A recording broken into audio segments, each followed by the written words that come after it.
1 million paying users for an Aussie fintech consumer app is a remarkable feat, no matter which way you look at it. And this week's guest is here to tell us how he got there. The Spriggy story returns to Fintech Chatter after making their debut 5 years ago. Founder Alex Badran is back to share insights that you simply cannot afford to miss. This isn't just another success story, it's a masterclass in how you scale a consumer fintech here in Australia. I'm Dexter Cousins, your host and the founder of Tier 1 People, the executive search firm dedicated to connecting high-growth fintech like Spriggy to exceptional leaders. For those of you who don't know Spriggy, they're Australia's #1 pocket money app. Founded in 2015, Spriggy now serves over 1 million customers across Australia. Before I chat to Alex, thanks for tuning in. If you're watching on YouTube, make sure to give us a like and subscribe. And if you're listening on podcast, make sure you follow us wherever you listen to podcasts. And if you're really in the mood, make sure you leave us a comment or review and let us know what you thought of today's show with Alex. Alex, welcome back. Thanks, Dexter. It's good to be back. Mate, how long have I been hassling you to do this? Oh, it was mid-2020, probably late 2020. You asked me to come back. Yeah. So it's been a while. So you're actually the #1 requested guest to come back on the show from our listeners. So, one of our most popular episodes ever. As anybody who listens to the show will know, probably Spriggy's #1 fan. My kids and myself have been users of Spriggy, I think, for the last 7 years now. It's been incredible to watch the journey, but we're going to talk a little bit about that journey today. But before we do, maybe for anybody who doesn't know Spriggy, can you give us the big problem that you solve? Yeah, thanks, Dexter, and thanks for all the support over the years. Our flagship product is the Spriggy Pocket Money app. It helps parents teach their kids about money through real-world experience. Parents sign up online, and through the app, they can teach their kids about earning, saving, and spending responsibly. Kids get a prepaid card in their own name, through which they can buy the things they want, and through the app, they can save for the things they care about. So they can save for things via savings goals, and they can earn money via regular pocket money or chores set by their parents. Outside of our flagship product, we also have a number of other products. Notably, we have a schools product, which is used in 10% of primary schools in Australia. We have an investment proposition, and we also have Spriggy Mobile, which is the latest product offering. Correct me if I'm wrong, but when was Spriggy founded? I'm getting the sense there might be a 10-year anniversary this year. This will be our 10th year. We've been in market around just over eight and a bit years. So I think that first year was very much, what are we going to build? How are we going to build it? A lot of the early ideation. We launched the flagship product late 2016. So just been in market for just over 8 and a bit years now. As you said, the company's been around for a little longer than that. Now, listening to you talk about the products, it's kind of, I feel as if I've almost watched the growth of Spriggy in tandem with the growth of my kids. And yeah, they were like, 6, I think, when they first became customers. Yeah. Daughter's now 13. Her kind of, beautifully, she still calls it Spriggy money, not pocket money. But it's amazing to see how her, now she's out with her friends, going to shopping centres and stuff like that. And I'm starting to get alerts on my phone going, your daughter spent X amount at Lush. Talk us through that kind of early stage of the original product and how you kind of came up with the problem to solve, because you don't have kids yourself. And kind of one of the things that I see a lot of founders making as a major mistake is to try and solve problems that they don't really have any kind of real life experience of. Yeah, it's good. I think you've seen the growth of your kids, and also you've known the business since there was a handful of us, so you've seen the growth of the company through all those phases. I think how do we approach the problem, and how did we empathize with the user base, not having kids in the founding group? I would say that my background's at academia. So I did a postgraduate degree in mathematics, which was really just a crash course in problem solving very well. And so while we didn't have customers in the demographic in our household, we came at it with a very first principle problem solving approach. I did have nephews and nieces around the same age, your kids are now, but kind of anywhere between 8 to 13. My nephews and nieces were in that group. But yeah, we very much came to the problem cold. We looked at it from a perspective of how do you teach people about money, not just kids, how do you teach people about money in a world where cash is becoming less and less prevalent and digital payments are on the rise. So that was kind of the starting point.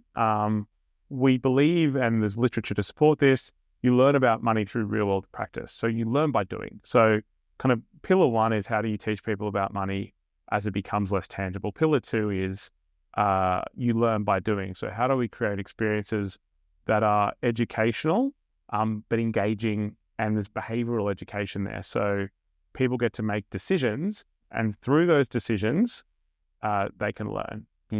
We also looked at the themes taking place in finance, which is the ability for technology players to own a part of the life cycle of the financial product life cycle, focusing on user experiences without actually having to be the underlying bank themselves.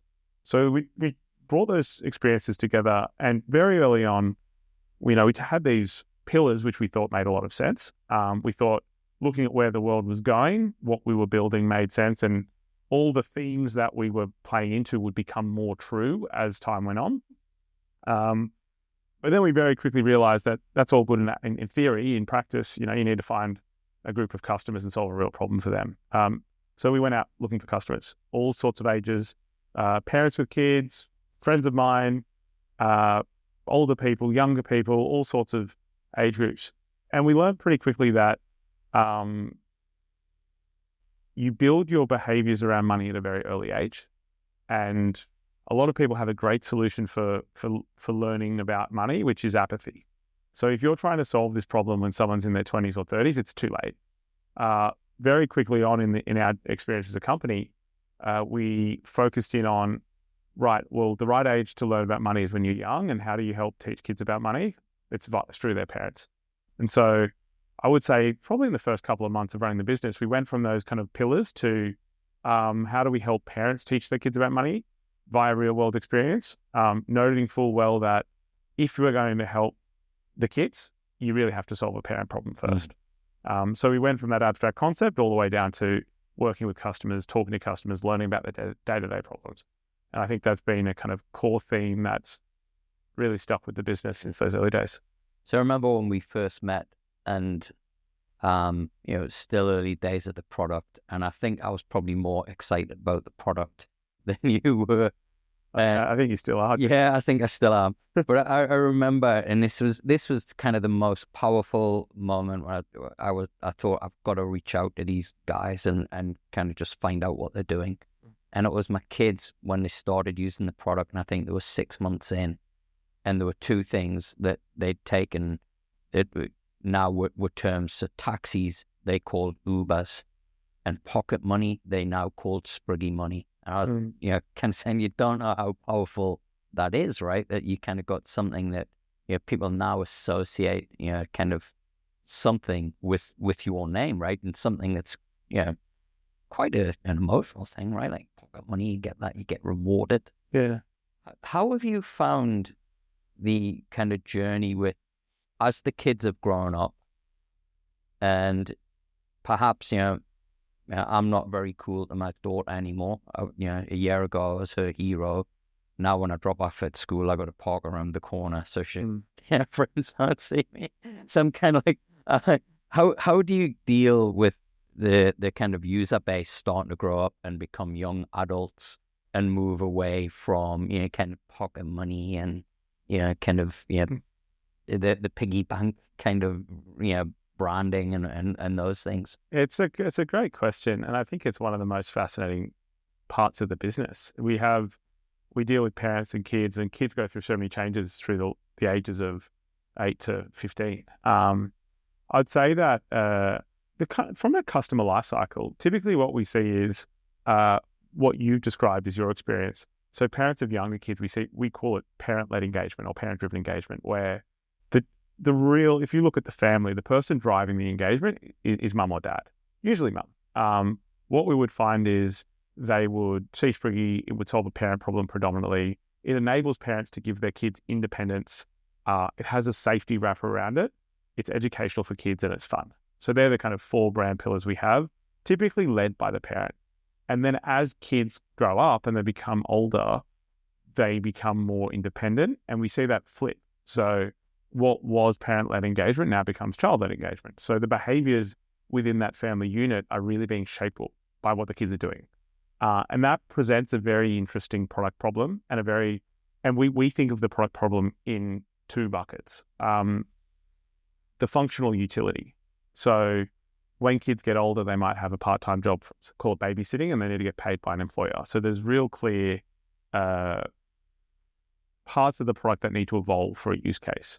And then you have the emotional utility, where kids might find the branding suitable when they're, before they get to high school, and when you're a kid, you want to be a kid. Yeah. When you're a teenager, you want to be as far away from a kid as possible. Yeah, mate, the Kylo Ren and Frozen cards, they're still there, but yeah. And it's funny because kids want to distance themselves. They want to be perceived as adults, so they want to distance themselves from childhood. So it's less actually about an absolute branding question. It's more about a relative. It's like, well, I no longer want to be perceived as a child is very different to I want to be perceived as X, Y, Z. And then when you go from being a kid to being an adult, adults actually want to be kids again. So we have this life cycle of branding where Spriggy branding for the younger kids makes a lot of sense. Then there's a teenage branding piece and a functional utility piece. But there's also this connective tissue, which is parents are sitting across the whole experience, and there's a nostalgic part, which is Spriggy kind of derives from the piggy bank, and parents are thinking about their childhood. So how do we navigate that? It's been fascinating learning about that as our kids grow up. So just like your kids are growing up with the product, all of our kids are growing up with the product. I think we originally thought we would need to put something completely different in the space, which is Spriggy suitable for this age group, but they need to distance themselves completely. We've actually just learned that's just not true. While there is from kids, they want to be perceived as adults, there is a safety and familiarity that comes with the brand that they've grown up with. And we've done all sorts of stuff in market trying to understand how people respond to that brand transition. And one of the surprising insights, I think, for me and the team is how much value they place on that safety and familiarity.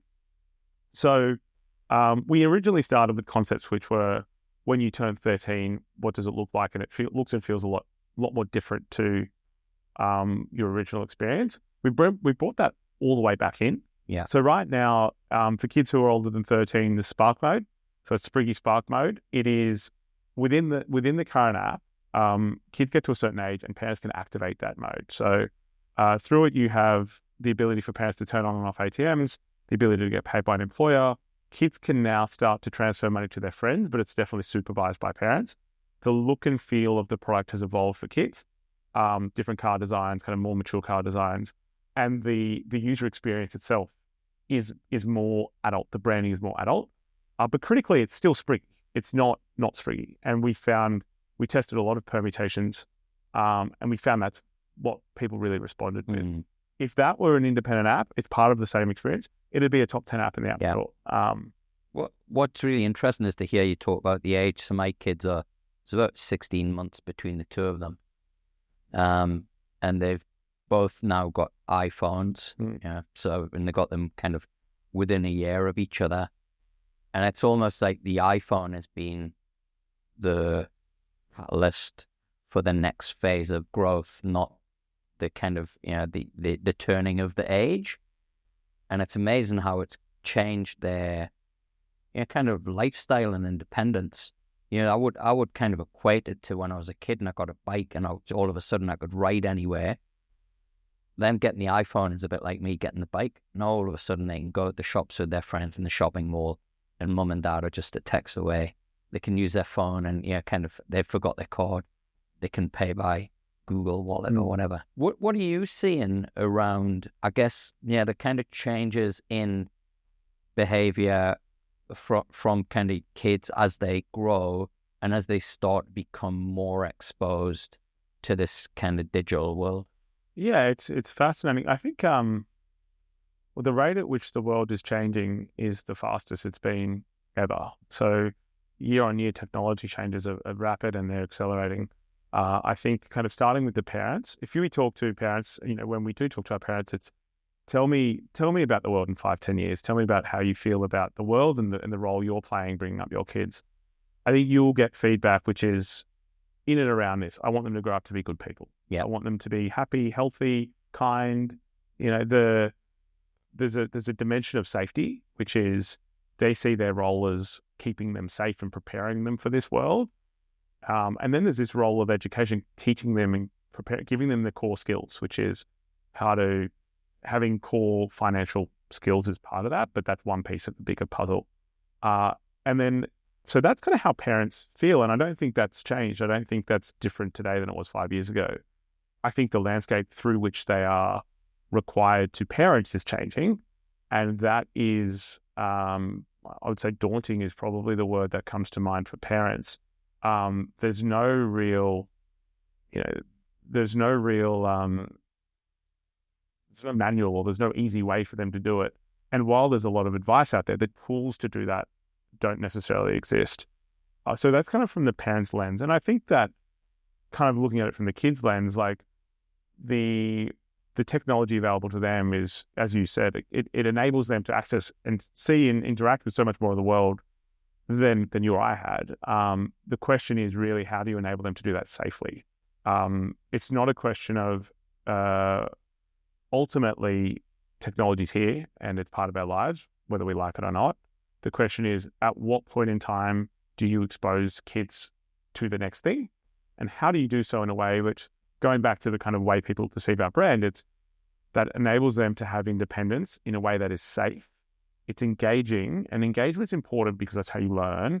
And it's also fun. And so how do we think about it in that context? As I mentioned earlier, we are, our flagship app and the Pocket Money proposition is the kind of core, that's the kind of core pillar of the business. As we look to do more for our customers, we're looking at tackling some of these problems as well. So how do you think about the problem of a parent giving their kids their first phone? When that happens is different for every family. Some kids might be at boarding school and might need to talk to their parents at a younger age. Some parents might not necessarily not want that to happen until an older age. And how do you do that in a safe way? How do you provide parents with the controls that enables them to do that? And how do you ensure that kids are learning through the experience as well? And that's kind of Spriggy Mobile is what we're trying to tackle with that part of the business. Now, you're going to blush here because I'm going to talk about you, but anybody who asks me, I'll kind of label you as perhaps the most talented, authentic, down-to-earth, intelligent entrepreneur I've ever met. And I think somebody who kind of perfectly gets the balance between technology, product, and growth. It's been amazing to watch the growth of Spriggy from kind of its humble beginnings. Was it a year and a half ago, hit 1 million customers, users? About a year and a bit ago, yeah. For an Australian-only consumer app. Yeah, thanks. Is pretty incredible. They're numbers that we kind of don't see from businesses who've invested and spent a lot more money than you guys have. What's your secret to success? Oh, mate, that's a big question. Thank you. I mean, they're very calm words. We're just on 1 point. ING's not there, by the way. Yeah. Like they've been here 20 odd years. Yeah. So I think the first point is we focused very deeply on solving a problem for people. I think you see a lot of solutionism in companies where people, you see it with AI at the moment, where people are taking a solution and trying to throw something at a customer without kind of deeply understanding the needs. So I think kind of the first point is we spent a lot of time and effort trying to understand deeply the needs of a family. And I think in doing that and finding product market fit and really putting a lot of pressure internally on holding that at a high bar, we gave ourselves an opportunity to form a platform for growth. So that's kind of the first part. I think you can throw as much money as you want at a problem. If you don't fundamentally solve an unmet need, I think you're going to be pushing uphill, right? Like, I think that's kind of the first point. I think you touched on it before when you said your kids call their money Spriggy money, right?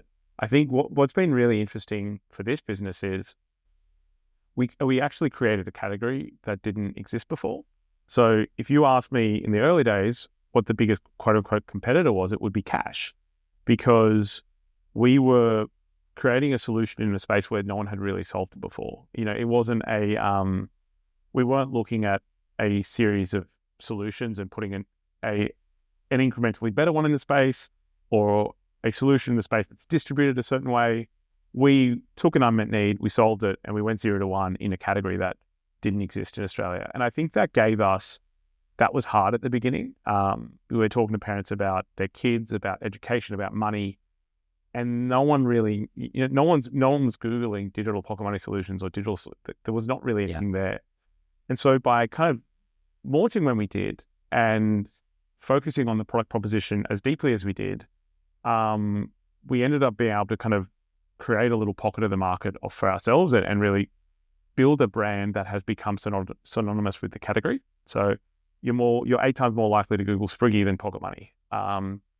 And those two things then coupled by the way we bootstrapped our brand. So taking an unknown brand and working with the likes of Disney and Warner Brothers to take a familiar brand with our audience and then associate ourselves with it as we scaled, enabled us in the early days to really get market share quite aggressively.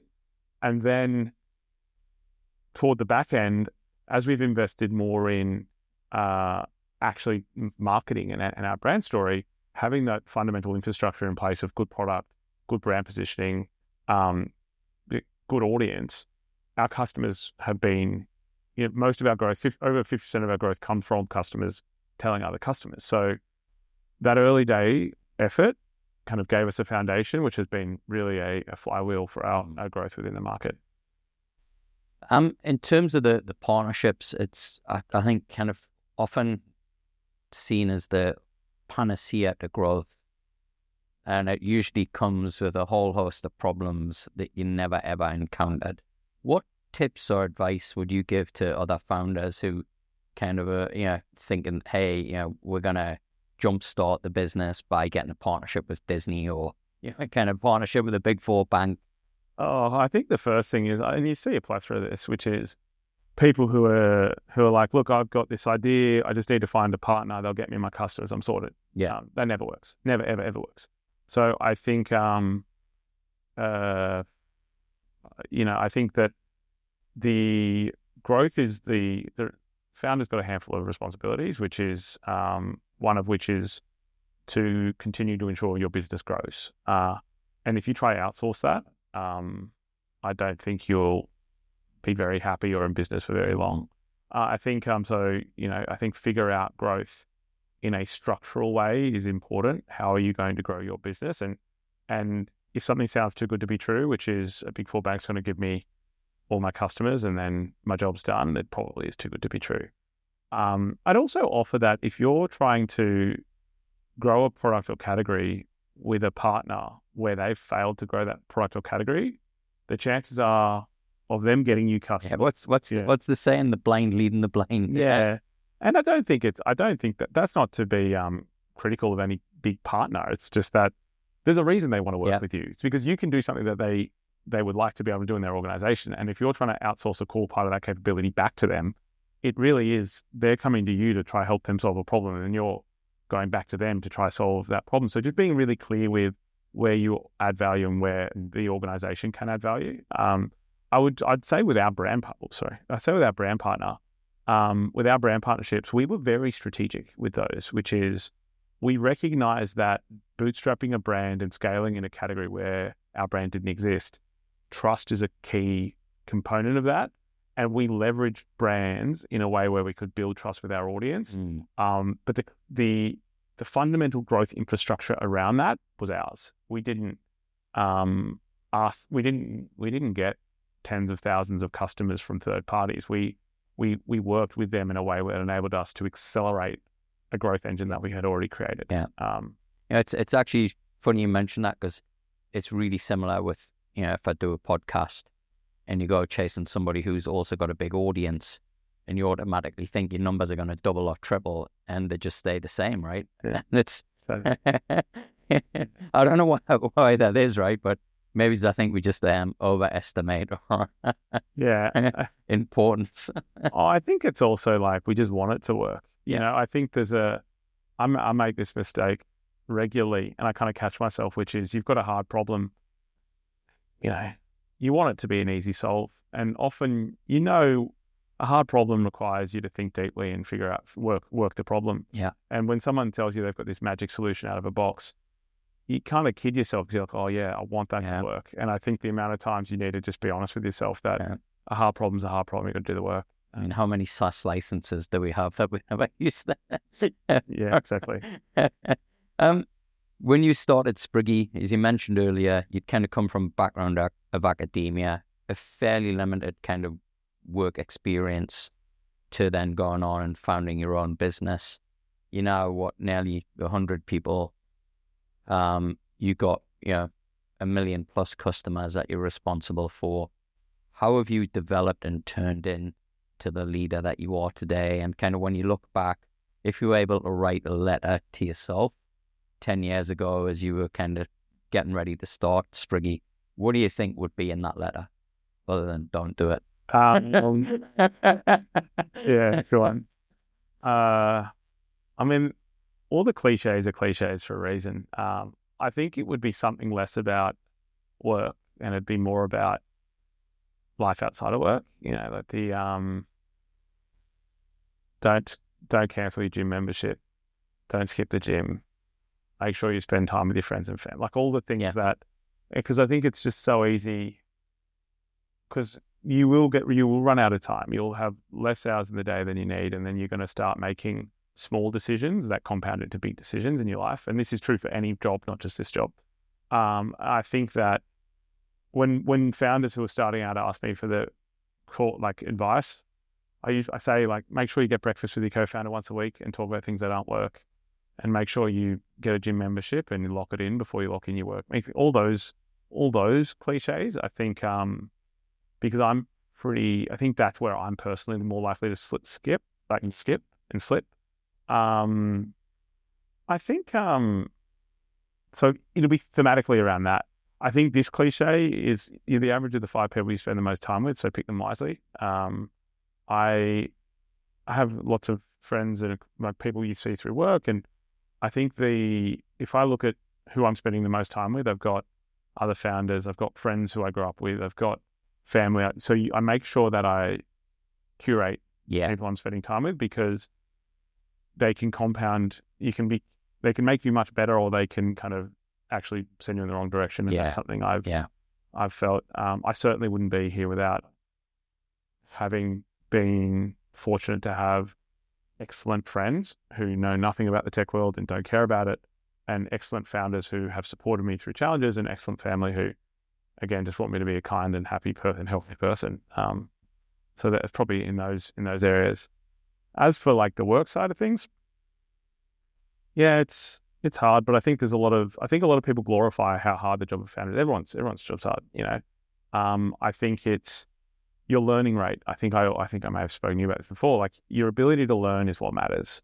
You should never dismiss information out of hand. You should categorize it. So if someone tells me something that I don't agree with, I should understand why they're saying it, why I don't agree with it, and then move forward. And I should be continuously learning, because the company's growth will be constrained by my growth. So I need to make sure that I prioritize my ability to learn, as opposed to prioritize my ability to get work done without actually growing as an individual. Yeah, it's I've got a really simple equation to kind of figure out what talent is. And it's skills, capability to work under pressure, resilience, and propensity to learn. Yeah. And I think that kind of propensity to learn is the key. And it's probably the big thing that isn't being assessed at all in interview processes or when businesses are hiring. Yeah, totally. It's pretty hard to do point in time. You just need to see someone here and here and then look at the... Yeah. I'd also say... Also, enjoy it. Like, I think there's a lot of founders who are like, I'll do this, I'll start here, I'll get here, and then it's done. And I'll run hard at the thing until I get to this point. Yeah. The reality is, like, irrespective of the success of your company, you still got to turn up. You still got to work there. And so I think for me, particularly the last couple of years, it's gone from being, I've just got to get to the next gate to, I actually I want to enjoy my life and I want to enjoy work as part of that. And I think there are pros and cons with every role, and build it in a way that's actually sustainable so you can do it for a long time. And that's something I probably was a bit naive about, which is I always was like, if I just get to the next hurdle, everything will get solved. The truth is it gets harder. It doesn't get easier. It gets harder, but you get better and your ability to handle pressure goes up. So the complexities of the role go up. But equally, I think you grow at a rate which is faster than that, so it becomes more manageable. You talk a lot about kind of managing yourself. What about leading a big group of people? How's that transition been? Yeah, because you're a very kind of humble guy. You kind of, you're not the kind of big charismatic leader who kind of let's ring the bell, let's go. You're very kind of thoughtful, considered. Kind of really kind of want to take in all the information around you. I've very rarely ever heard you say to me, "You're wrong." It's like, that's interesting. Let me have a think about it. I'll come back to you. Yeah, I think on that, it's a good one. Before I started here, I worked briefly on a trading floor, and there was a trader there he was exceptional. I was just about to say the world standard for HR practices, best practice. Well, I mean, then you're kind of getting to my point. I think there were two big lessons there, right? Like, just two. There were a few. I think this guy, like, so he's an exceptionally talented guy, and everyone used to say to me, "See that guy, you should be like him." And I tried to copy what he did, and then I was terrible.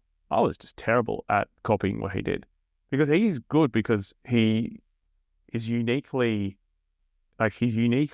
working in a way which is congruent not just to his intellect but his personality. Yeah. So he would be curious and chase down things. He would work certain ways. He would explore. He'd go wide. And then I realized pretty quickly that if I try to be him, I'm going to be a poor imitation of him at best. The best thing I can do is be a poor imitation of that trader. And then I like the approach I've taken here is, I've got quirks, I've got pros, I've got cons. What are the things that make me unique? And how do I take the best parts of my personality and channel them into how I work with the team? I'm not a ring the bell kind of guy. I don't like that. I'm thoughtful. I'm a problem solver. And the way I work with the team is similarly. And I think that the most success I've had with the team is in kind of just bringing as much of me to the table and being authentic.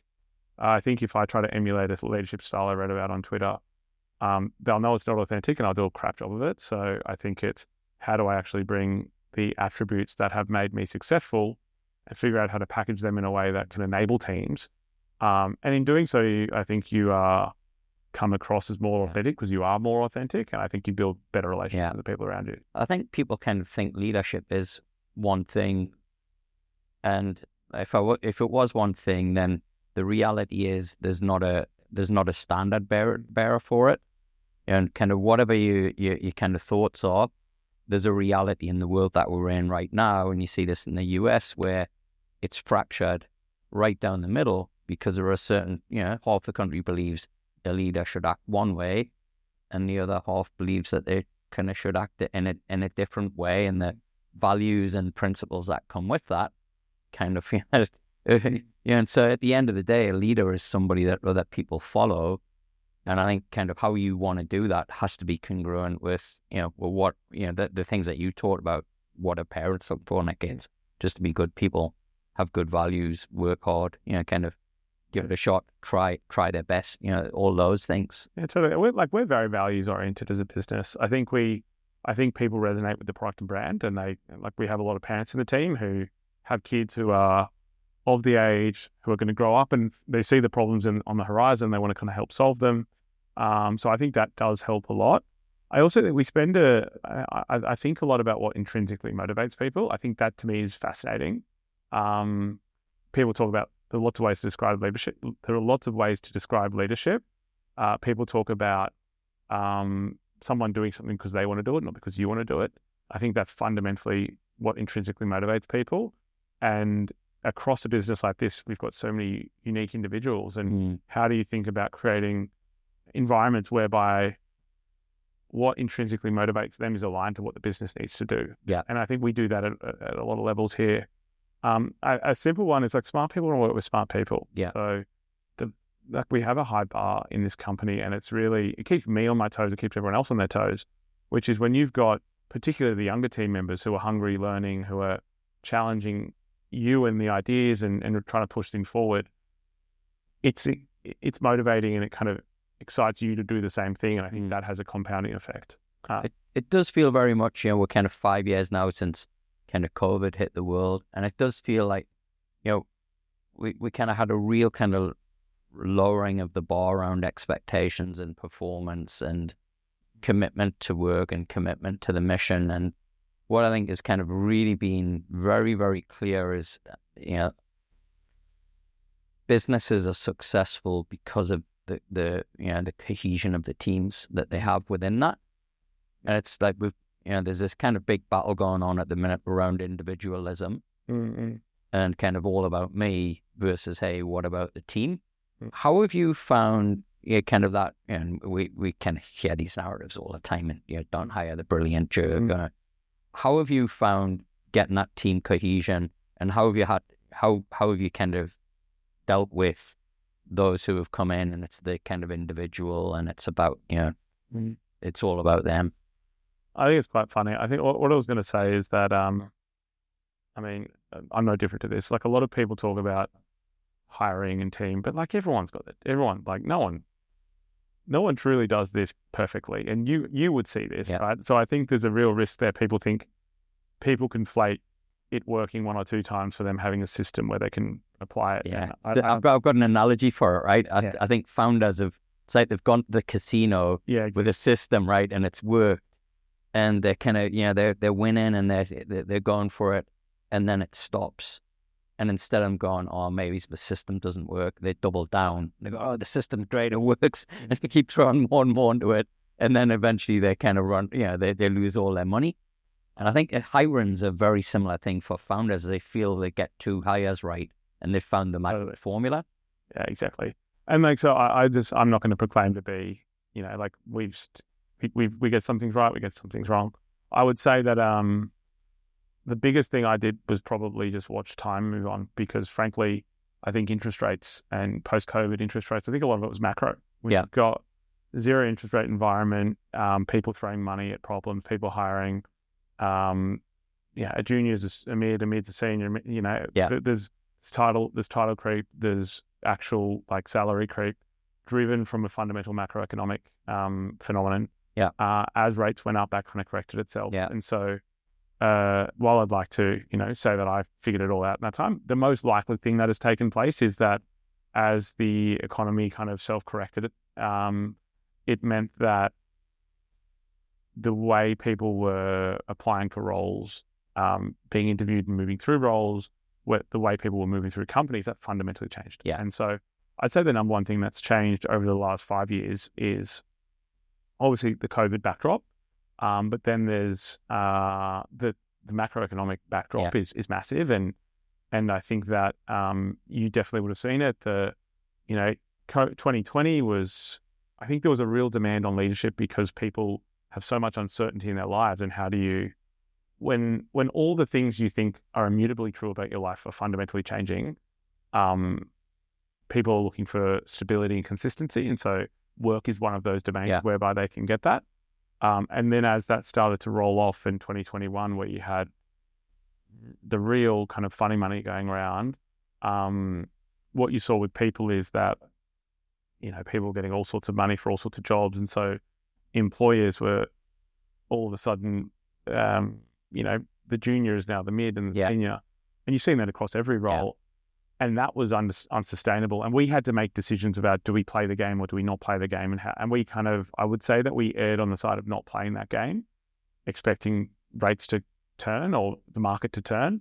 And And then what you've had from 2021 to 2022 to now is like a lot of that shakeout. So you're seeing a lot of people who've grown their workforce, shrinking their workforce, a lot of people who, and I tell this to team members, where a lot of people who skipped rungs of their career and didn't learn the skills. And unfortunately, it's the team members who are struggling because, you're in a role which is much more senior than what your capability is. And then you've kind of pegged at a salary level and a title and you have to spiral back down. Yeah. And that can be very uncomfortable for people. And now they're working in environments where a lot of the people that they could learn from aren't coming into the office. Yeah. And so it's compounding for those people. Yeah, so we saw that play out. I think something we have done well is we have opted for a hard conversation with the person as opposed to throwing money and titles at a problem. And I think we've been broadly successful in having those conversations because we have established trust. Yeah. So there are long-standing team members here who I've known for a long time who I have a chat to them about this exact thing and say, look, I'm not sitting here with a bag of titles in my back pocket trying to hide them from you. I think this is what I've seen play out. And they go away and think about it, and they are more patient about their career because, they recognize they're able to hear feedback from senior people in the business who they trust. Yeah. And I think we've done that part well. I think those two things are related. Not opting into it as much as we could have, and then also having open communication with the team members. I think those two things have been helped us with the talent we have. But again, as I said, we haven't got everything right. We've made mistakes on the way.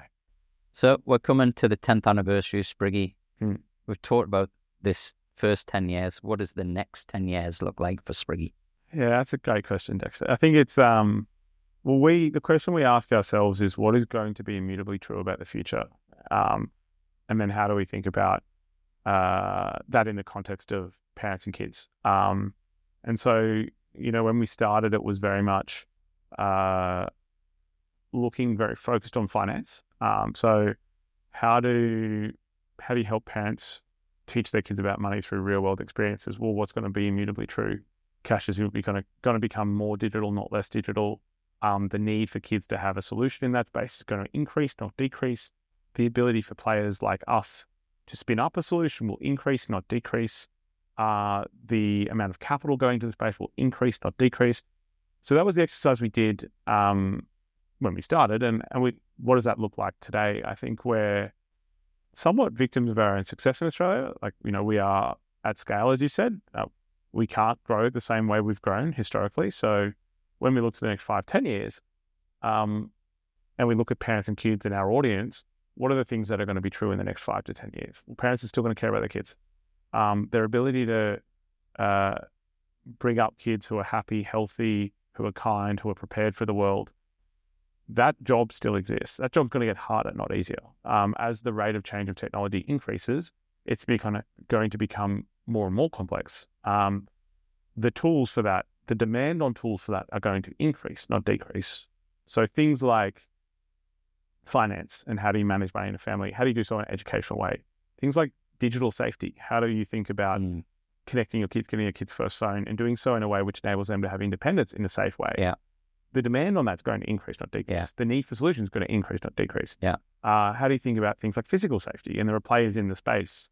How much do we play in that space versus work with others? How do we think about role in that space? Basically, anywhere where you're looking at parents bringing up their kids in a safe way that enables them to be prepared for the world, that's kind of what's relevant to us. We think about, we're a domestic business today. We think about what does it look like outside of Australia, and how do we go from here to a strong domestic business to a global business, and how do we think about that transition? How do we think about the universe of places where parents are paying for things for their kids as well? We kind of touch on that with our schools business, but that's a whole other ecosystem where we could and should play. Yeah. If you look at the cost of raising kids, that's not decreasing. Yeah. It's going up. And if you look at all the places where parents are giving their kids money, kids are spending money, parents are paying for their kids.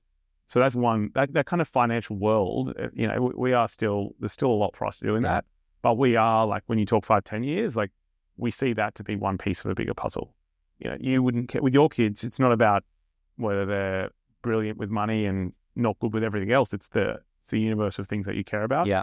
And we have the audience, we have the capability Where we win is we create brand and product experiences that cater to families while working with vendors across the traditional ecosystem of, say, finance or other verticals where the solutions have been one size fits all. How do we package them up in a way which helps parents and kids? Yeah, I remember sharing with you a kind of story about my son where he'd overspent on stuff and could see, and he kind of learned his lesson. I'd love to say he learned it forever, but he's keep learning that same lesson. Yeah, especially since he got the Oculus. He's been, but what is really I think powerful about it is, I'm not the nagging parent anymore. He goes in, he goes, what I spend it on that for?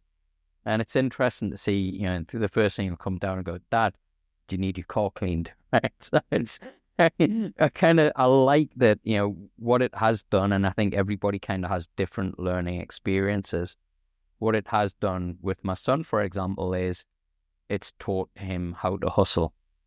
My daughter, it's taught her how to save, right? She's a lot more kind of discriminate about, what she spends and kind of saves. And, we just realized that she had $205 sitting in one of the buckets for a Mac that she was saving up for that she's had now for 12 months, right? So it's kind of amazing just to see your own kids' behaviors, motivations, style, and then to have Spriggy as the kind of the arbiter of their learning experience instead of grumpy lecturing dad towards telling them off for the same stuff. My daughter going, hey, well, that's unfair because I save and my brother's always spending. It's kind of taken all of that stress away from me as a parent. Yeah, that's not uncommon. I think there is now an explicit place where those conversations typically used to be taking place. There's now an explicit entity whereby that's where you go for those conversations. I find the idea of behavioral education fascinating, and not just in this vertical, in lots of verticals. Like, how do you make sure people eat healthy and go to the gym? Right? And I think that's a problem that's been around for a long time, and it's still very hard to kind of come up with a solution. And I think the unique thing about our proposition is that the parent-child relationship is very powerful. You have this almost this supervisor, which is the parent, whereby you can enable as much as possible and create a world where they can make their own decisions. And the behaviors are shaped at a young age. So I find those stories fascinating. And we see behavioral change across, we hear stories about kids getting Spriggy and then being told, look, you'll activate it and get your birthday money when you do your homework and do your chores, and the kids will wake up the next day, make the bed, they'll start eating breakfast because they, cause and effect are really clear and explicit to them. And so I think that the idea of how do you shape behaviors is fascinating. Full stop. How do you do that when it comes to learning about a category? Like, being good with money is not about knowing all there is to know about interest rates. It's about having good behaviors. It's actually really simple. Save more than you spend. Manage a budget. Understand now versus later. Like, it's not that complex. The challenge is the behavioral part. So, I think that excites me about the products. And how do you think about it to other verticals? And I guess the paradox being that, you give a really good example with health and wellness, and particularly eating right, is it's almost like you're replacing one addiction with another, with the dopamine hit of kind of, all these, reminders and notifications. And, I get on my Apple Watch, and you're like, well, I got off my ass and kind of tried to get rid of some of this chub, right? Like, I shouldn't be kind of rewarding myself. Like, it's kind of, but you do get addicted to it, right? And I think it's kind of getting that balance right. And I think that's what works really well with Spriggy, is the kind of app, and for the product to be successful doesn't require you getting notifications and being on your phone 24/7. For it to kind of to do what it says on the tin. And that's something we talk about internally. We talk about, how do you think of engagement? And we could be very naive about engagement, and that could shape behaviors the wrong way. So we have this concept of an educational transaction, which is So if you go into the app and I don't know, update your password, while that's kind of like an app open, that's not educational by any means. So we look at kind of the spectrum of behaviors that make sense when you're learning about money, and then we kind of have a product event next to those, and we measure like how much engagement around education are people doing, and how do we drive that. So it's there's a world where we could be driving total spending or total top up or total time in app. That's not really how we want to think about it. It's how do we have some sort of framework where we understand if we measure these inputs, ultimately, do we have any confidence that will be aligned with the right behaviors? And that's our base. Yeah. We're coming to a wrap, Alex. I guess first up, we've got, I think we're listening to in over 40 countries now. Oh, wow. We got amazing talent that listen to this show. I'm sure a lot of them will be listening and will be as blown away as kind of I was when I first met you. If they're interested in careers here at Spriggy, what's the best way for them to find out? That's a great question. On our website, I think go careers@spriggy.com.au. But equally on our website, you can find out and follow the forms and inquire from there as well. You can also reach out to Dexter, who will reach out to me. Or you can reach out to me as well. I'm pretty easy to find. I think I've made about $30 from my little referral code, just through the podcast. So if anybody's listening to Spriggy, if anybody's listening and they're interested in finding out more about the Spriggy app, and is there anywhere they can go? Yeah, spriggy.com.au. I'd say also, Dexter, I think you've been ripped off. You've surely brought us more customers than $30 worth. So I'll talk to the team outside to see if we can up your referral code. Well, Alex, it's been amazing to catch up with you again. Thanks so much for sharing your insights. I'm sure everybody's going to be kind of encapsulated by this conversation that we've had.